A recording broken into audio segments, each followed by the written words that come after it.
Amen. Ang ating pag-uusapan ay usapan patungkol sa ating pong mga anak. Paano po ba natin tinatanaw ang anak na ipinagkaloob ng Panginoon sa atin? Ang ating pong binasa ay napakagandang chapter sa usaping pamilya. At ang paalala po ay napakahalaga rin na ating pong laging tatandaan na sa usapang pamilya, hindi mo kayang dalin ang iyong pamilya. Hindi mo kayang itatag ang iyong pamilya. Alam po natin that God is builder of the home. Ang pamilya po ang unang institusyon na itinayo ng ating Panginoon. Among three institutions na nalalaman po natin, alam po natin sa Biblia na ang unang institusyon na itinayo ng Panginoon ay ang family. At dito po sa ating magiging pag-aaral, kausap ko po si Deacon Larry Lumanot at ang amin pong naging sharing ay ang patungkol sa mga nagiging kaganapan ngayon. And I believe somehow aware po ang marami sa atin. Mga kakilakilabot na pangyayari, mga sitwasyon o masasabi nating kaganapan na hindi po masayang pakinggan. Lalo na po ang mga krimen na nagaganap po ngayon. At ang involved ay ang mga anak-anak o ang mga kabataan. Dahil po dyan, siya po'y nagbigay ng magandang suggestion po sa akin na magandang talakayin po ang usapin tungkol po sa kung papaano natin dapat gabayan ang ating pong mga anak. Kung papaano pong ang pamilya ay dapat magkaroon ng tinatawag nating atensyon sa usapang pagpapalaki ng mga anak.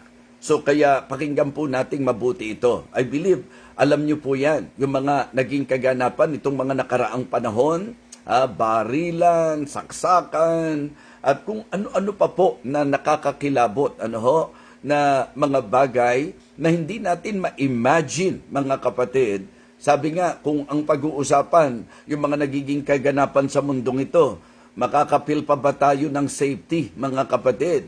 Hindi ba? Parang sa buhay sa mundong ito, kundi talaga sa Panginoon, marahil mga kapatid, tayo po ay masasabi po nating madadala. So, it is very important this morning na tayo po ay ma-enlightened, and then, ang aking pong nakikitang susi ay ang pagkilala sa Diyos sa ating pong pamilya. Yes, isang bagay na dapat nating ipanalangin ng ating pamilya ay mabuo sa Panginoon. Napakaganda po ng bawat banggit dito po sa chapter na ito. Ang unang-unang talata pa lang po ay magandang magdala sa atin sa realization that except the Lord build the house, they labor in vain that build it. Kahit ikaw ang masasabi nating masipag na ama, kahit sabihin po natin na kayo pong mag-asawa ay napakatyaga sa buhay, o kaya sabihin natin kahit na po kayo ay nagkaroon ng matatalinong anak, ang isang bagay po na wag nating kakalimutan ay ang napakaliwanag na sinasabi po ng talata that except the Lord build the house, they labor in vain that build it. Kung mamarapatin lang po at kung ganito lang po ang sitwasyon ng bawat pamilya na ang Diyos ang siyang mangunguna, gagabay, naniniwala po ako na hindi tayo makakabalita ng mga nabalitaan natin itong mga nagdaang araw. So, importante ang tamang pananaw, at ang tamang pananaw ay ang mula sa turo ng banal na kasulatan. Di ba? Ang verses 1 and 2 ay pagbibigay diin, anumang sikap mo, anumang tiyaga mo, anuman ang pagpupunyagi ng sino man sa atin, malibang ang Diyos. Individually and as family, we cannot deny the fact that we always need God. It is hard to live without God. Hindi mo magagawa ang buhay na magtatagumpay kung hindi ang Diyos ang gagawa, mga kapatid. So, kaya again, ang sabi po ng verses 1 and 2, except the Lord build the house, they labor in vain that build it. Except the Lord keep the city, the watchman waketh but in vain. Usapang individual, usapang pamilya, usapang bayan, kilalanin natin ang halaga ng ating Panginoon Diyos. Amen po ba, mga kapatid? Yes. Amen. Sa verse number 2, it is vain for you to rise up early, to sit up late, to eat the bread of sorrows, for so he giveth his beloved asleep. Nakatungtong po yan sa sinasabi po ng verse number 1, na walang kwenta ang lahat ng gagawin po natin, mga kapatid. Walang kwenta po ang lahat ng pagpupursigi, pagtitiyaga, pagmamasipag, pagpupunyagi. Lahat wala pong kabuluhan kung hindi po kikilos ang ating Panginoon. So let us always acknowledge God. And in verse number 3, ito po ang magiging emphasis po natin sa amin pong napag-usapan ni Deacon Larry Lumanog. Na ako raw po ito malakay sa mga current events, sa mga kasalukuyang kaganapan. At dito nga po, ang isa sa amin pong nasentruhan ay ang patungkol sa mga kabataan o patungkol sa mga anak. You know, magsisimula ang lahat sa tahanan. Kung ano po nagiging ang mga bata sa labas, ang lahat ay nagpasimula sa bahay. Ang lahat ay nagpasimula sa pamilya, sa tahanan, mga kapatid. And I believe it is good for all of us to have the right views, yung tamang perspective sa usapan ng anak. Verse number 3, I believe, is the key. Ito ang susi. Yung pong understanding, yung pong tamang acceptance. Ang sabi po, law children are an heritage of the Lord. And the fruit of the womb is His reward. Ang lumalabas po sa pahayag ng salita ng Diyos, ang anak daw po ay bigay ng Panginoon. 'Di ba? Mana mula sa Panginoon. Kaya po ang mga anak natin, blessing po 'yan. 'Di ba? Gift po ng Panginoon sa atin 'yan. Maila-line up po natin 'yan doon sa sinabi ng James chapter 1 that every good gift and every perfect gift comes from above. Ito po ay mula sa Panginoon. So, doon tayo dapat magsimula, mga kapatid. Lalo na po sa mga giliw nating mga taga-subaybay, kung kayo po ay mga magulang, mga kapatid, yung magulang na sa English po, parents. Parent, mga kapatid. Yung po ang tinutukoy ko. Kung kayo po ay parent, ito pong mensaheng ito, I believe, ay helpful para po maiwasan natin. Ito po yung po pwedeng mag-prevent ng mga kakilakilabot ng mga kaganapan sa paligid natin sa usaping krimen na ang nagiging involved ay ang mga kabataan. Ang sabi po, law children are an heritage of the Lord. Ang bata ay mula po, mana po mula sa Panginoon. So, ang napakaganda po na masimulan po natin concerning our children, yung importansya po ng right treatment. Yes, papaano natin dapat itrato ang ating mga anak? Okay? Sa sinabi po ng salita ng Diyos, dahil mana natin sila, biyaya sila, pagpapala sila ng Panginoon sa atin, so itrato natin sila ng tama. Okay? We should thank the Lord for them. We should treasure them. Kumbaga sa usapan, sa prinsipyong itinuturo ng salita ng Diyos, we are all stewards. Tayo po ay mga katiwala ng Panginoon.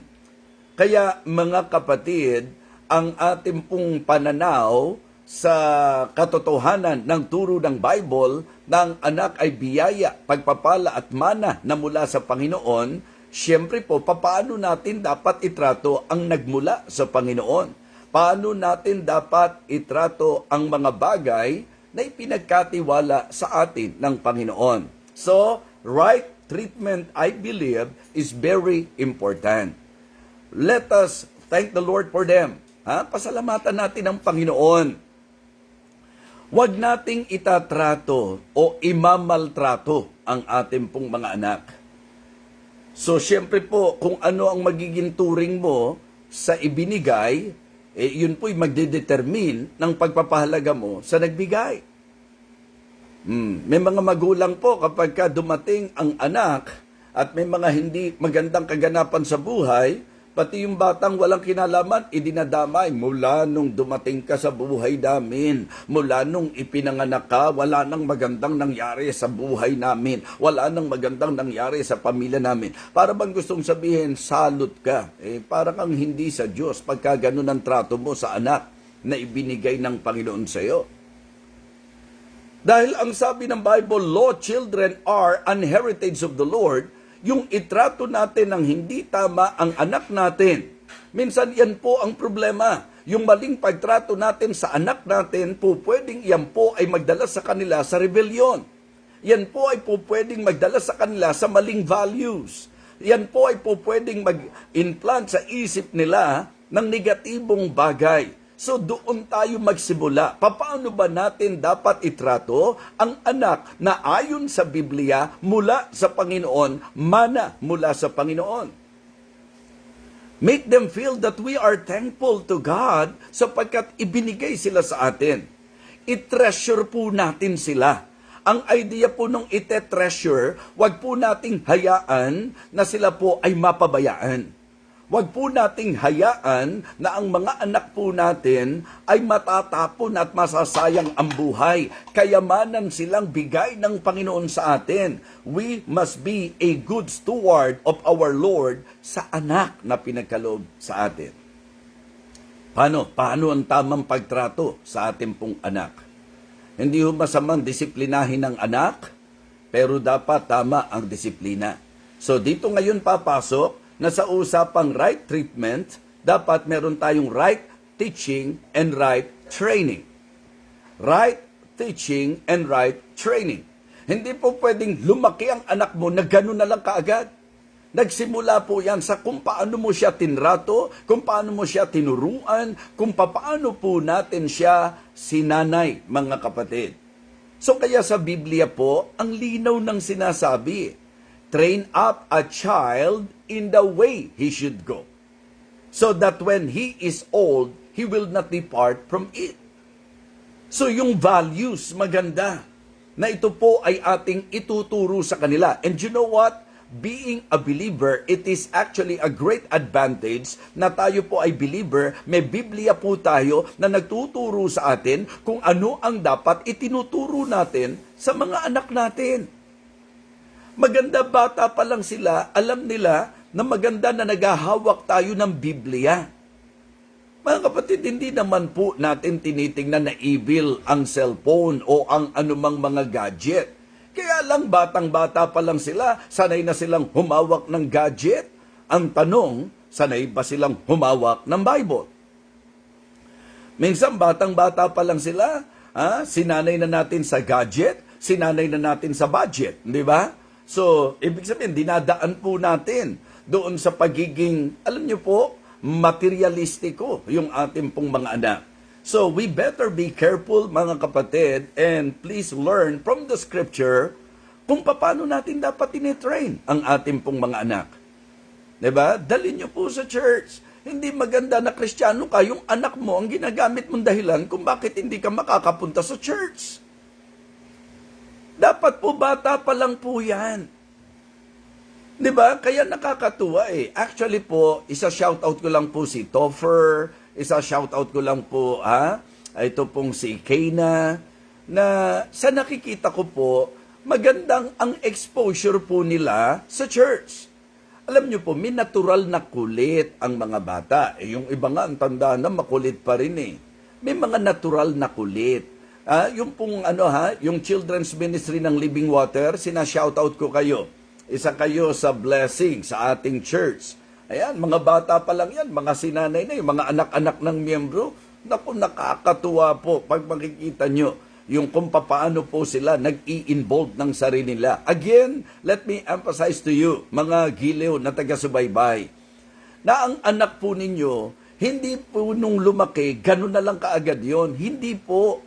May pinagmulan yun, may pinagbuhatan yun. Kaya ang dapat po, ang isa sa pag-inamin natin, ang isa sa pag-igihan po natin, yung pong training. Kailangan right teaching, kailangan right training. At yun nga po ang sabi po ni Solomon, na ang tamang training, pagbata pa lang sila. Bata pa lang dalin mo na sa church. Bata pa lang iparinig mo na yung kind of music na dapat nilang matutunan. Bata pa lang sanayin mo na sa mga memory verses. Bata pa lang sanayin mo na nai-involve sa ministry. Hindi po yung sa sobrang espesyal na pagtrato po natin sa ating mga anak. Ang nangyayari po, bine-baby nating masyado, ini-spoiled po natin. Mga kapatid, alam niyo po ba na maganda na bata pa lang alam niya na meron siyang dapat authority na sinusunod? Yes. 'Di ba? Dapat alam niya na ikaw ang magulang sa bahay. Dapat alam nila na may parent na dapat igalang, na dapat pong itrato ng tama. Pag sa ating pong tahanan, hindi natin naituro at hindi natin nasanay ang ating anak na kikilala sa authority, wag na kayong masusurpresa kung walang kikilala o kikilalanin po yan sa labas. Wag na kayong magtataka kung bakit lapastangan sa teacher yan. Kung sa bahay pumapayag ka na magulang ka, nilalapastangan ka ng anak mo. Okay? Kung ang mga anak po natin ay hindi po basta masaway, kahit na po sa church, kahit na po sa eskwelahan, wag po tayong magtataka na mahihirapan po na sila po ay sawayin o sila po ay hindi nakikinig sa saway kung sa bahay po natin hindi natin sinanay na talagang sawayin sila sa hindi tamang gawain. So, the best time to train our children ay yung habang bata pa sila. Kumbaga, tender pa, mga kapatid. Opo, alam po natin na sa Biblia po, binigyan na tayo ng idea. Hindi talaga po pwede ng anak nyo, alam mo, likas ng anak ko yung mabait. Sa Biblia po, kung ang pag-uusapan, likas, ang likas daw po ng tao, makasalanan So, wag na nating dayain ang sarili po natin. Let us face the fact na ang anak natin, kahit gaano ka cute, kahit gaano ka good looking, kahit nakamukha mo yan, tandaan nyo po, nakalikas din po natin yan. That all of us, according to the teaching of God's words, we are all sinners.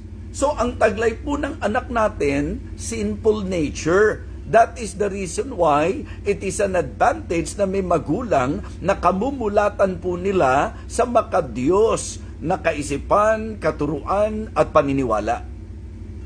Yan po ang isa sa makikita po natin, katulad po ni Timothy. Nagkaroon tayo ng idea na si Timothy, dahil sa kanyang nanay at lola, di ba?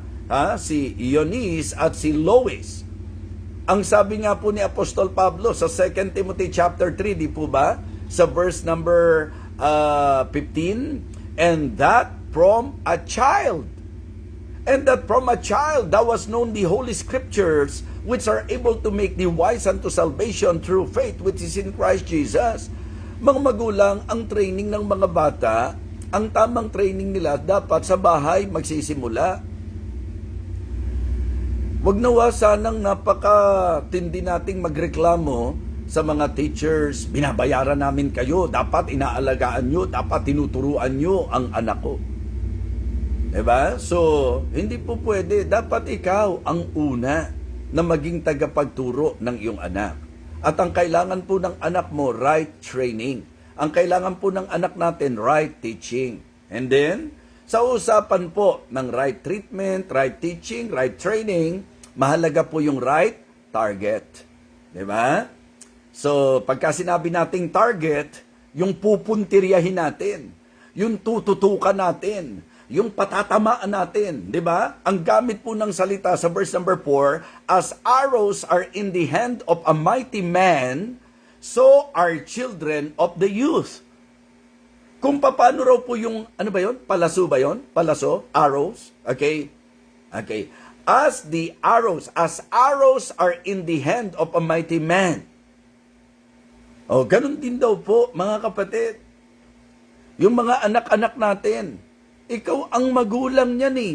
Bakit isisisi mo kung kani-kanino, kung saan napunta at nadireksyon ng anak mo? So, ang unang responsible sa pagdidireksyon ng mga anak ay ang magulang. At palakihin mo siya. Ang target mo, yung direksyon ng Diyos sa buhay niya.